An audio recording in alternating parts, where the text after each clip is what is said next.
विदेश से मेडिकल की पढ़ाई कर लौटे कुछ चिकित्सकों के 10 साल की समाप्ति के बाद रजिस्ट्रेशन को लेकर सवालों के घेरे में आए राजस्थान मेडिकल कौंसिल को आखिरकार क्लीन चिट मिल गई है।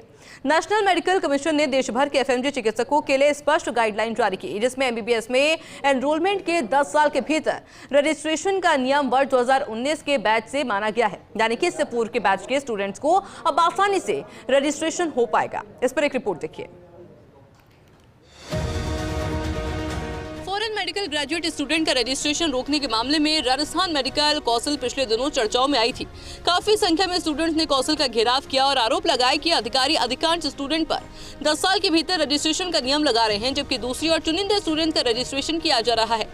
इस दौरान उन्होंने कुछ स्टूडेंट के दस्तावेज भी सौंपे, जिनकी प्रशासन ने जांच करवाने के साथ ही ये भी आश्वस्त किया था कि नेशनल मेडिकल कमीशन को एफएमजी रजिस्ट्रेशन के स्पष्ट गाइडलाइन के लिए पत्र लिखा गया है। साथ ही ये भी कहा गया था कि यदि कोई रजिस्ट्रेशन गलत हो गए हैं तो उन्हें कैंसिल किया जाएगा, जिसके बाद में नेशनल मेडिकल कमीशन ने एफएमजी रजिस्ट्रेशन को लेकर काफी कुछ स्पष्ट किया और जिसमें यह भी कहा गया कि एनरोलमेंट की तिथि से 10 साल के भीतर रजिस्ट्रेशन का नियम वर्ष 2019 के बैच से माना जाएगा। RMC registrar doctor Girdhar Goyal ने एनएमसी की गाइडलाइन की पुष्टि करते हुए बताया कि एनएमसी की स्पष्ट गाइडलाइन से एफएमजी चिकित्सकों को बड़ी राहत मिली है। इस गाइडलाइन के मुताबिक अब 2019 बैच से पहले ही उन सभी स्टूडेंट के किए जाएंगे रजिस्ट्रेशन जिनकी एमबीबीएस की डिग्री और इंटर्नशिप को 10 साल से अधिक समय पूरा हो चुका है।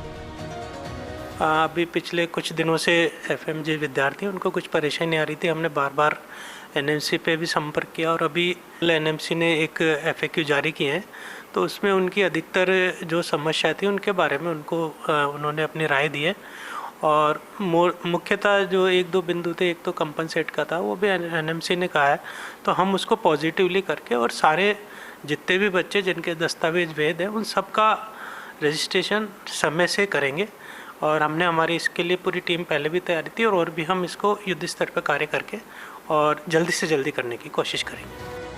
एनएमसी गाइडलाइन के मुख्य बिंदुओं की बात करें तो 18 मार्च 2026 के सार्वजनिक नोटिस को लेकर व्याप्त शंकाओं के समाधान के लिए गाइडलाइन है। इस गाइडलाइन में ये बताया गया है कि 18 मार्च 2026 को नोटिस एनएमसी ने 7 दिसंबर 2023 के सार्वजनिक नोटिस को स्पष्ट करने के लिए जारी किया गया था, जिसमें कोविड-19 महामारी और रूस यूक्रेन युद्ध जैसी असाधारण परिस्थितियों के कारण ऑनलाइन हुई पढ़ाई के बदले कराई गई कंपेंसेटरी फिजिकल ट्रेनिंग के संबंध में उठे प्रश्नों का समाधान किया गया था। गाइडलाइन में स्पष्ट लिखा गया है कि दोनों नोटिस को एक साथ पढ़ा जाए। यदि कंपेंसेटरी ट्रेनिंग फाइनल परीक्षा के बाद इंटर्नशिप के दौरान हुई है तो केवल उस कारण से आवेदन अस्वीकार नहीं किया जा सकता। यदि विश्वविद्यालय की शैक्षणिक संरचना के कारण ऐसा हुआ है तो उसके पर्याय प्रमाण उपलब्ध हैं तो राज्य medical council case to case निर्णय लेगी। रिलेवेंट ट्रांसक्रिप्ट्स का मतलब ये माना जाएगा कि विदेशी विश्वविद्यालय की तरफ से आधिकारिक शैक्षणिक रिकॉर्ड जिनमें अध्ययन की अवधि, विषय, क्लिनिकल पोस्टिंग, प्रैक्टिकल प्रशिक्षण आदि का विवरण हो और उनका सत्यापन अन्य दस्तावेज के साथ किया जाएगा। यदि ट्रांसक्रिप्ट उपलब्ध न हो तो मार्कशीट, कंपेंसेटरी ट्रेनिंग प्रमाण पत्र, इंटर्नशिप, पूर्णतया प्रमाण पत्र आदि वैकल्पिक दस्तावेज स्वीकार किए जा सकते हैं और उनकी पर्याप्तता का निर्णय राज्य मेडिकल काउंसिल करेगी। हालांकि एनएमसी ने गाइडलाइन में 10 साल के नियम 2019 बैच से लागू करने की स्पष्ट राय दी है, लेकिन ऑनलाइन स्टडी की समाप्ति को लेकर जिम्मेदारी स्टेट कौंसिल पर छोड़ दी गई है। इस बारे में RMC registrar doctor Girdhar Goyal ने बताया है कि कई स्टूडेंट्स का ऑनलाइन स्टडी समय काफी अधिक है, जिसको लेकर एनएमसी ने राय मांगी थी। गाइडलाइन में एनएमसी ने राज्यों को ही निर्धारण करने का अधिकार दिया है। ऐसे में जिन भी स्टूडेंट के दस्तावेज नियमानुसार सही माने जाएंगे उन सभी का भी रजिस्ट्रेशन किया जाएगा। जो उसमें पहले 10 साल में जिनको पढ़ाई पूरी करनी थी उसके बारे में स्पष्ट उल्लेख नहीं था, लेकिन अभी एफएक्यू में इन्होंने हमें बताया कि वो जो 10 साल वाला नियम है 2019 के बाद जो भी विद्यार्थियों ने एडमिशन लिया वो उन पे लागू होगा। उससे पहले पे उन्होंने इसके बारे में छूट दे दी। नहीं, वो सारे रजिस्ट्रेशन वैध है, बिल्कुल उसी पैटर्न पे और हम युद्ध स्तर पे कार्य करेंगे। मैं आपको बिल्कुल अश्योर करूं कि हम भी खुद भी चिंता में थे कि बच्चों के काम नहीं हो रहे थे और अब हमारी भी चिंता दूर हो गई कि बच्चों के काम हो जाएंगे और हमें भी अच्छा लगेगा। विदेश से एमबीबीएस करके लौटे स्टूडेंट्स के लिए नेशनल मेडिकल कमीशन ने स्पष्ट रजिस्ट्रेशन की गाइडलाइन जारी की है।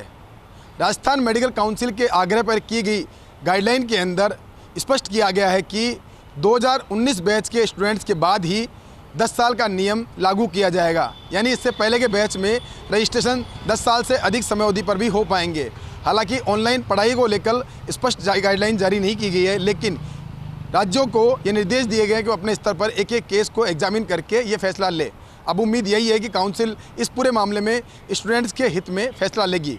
कैमरा पर्सन विनोद गोस्वामी के साथ Vikas Sharma, First India News, Jaipur.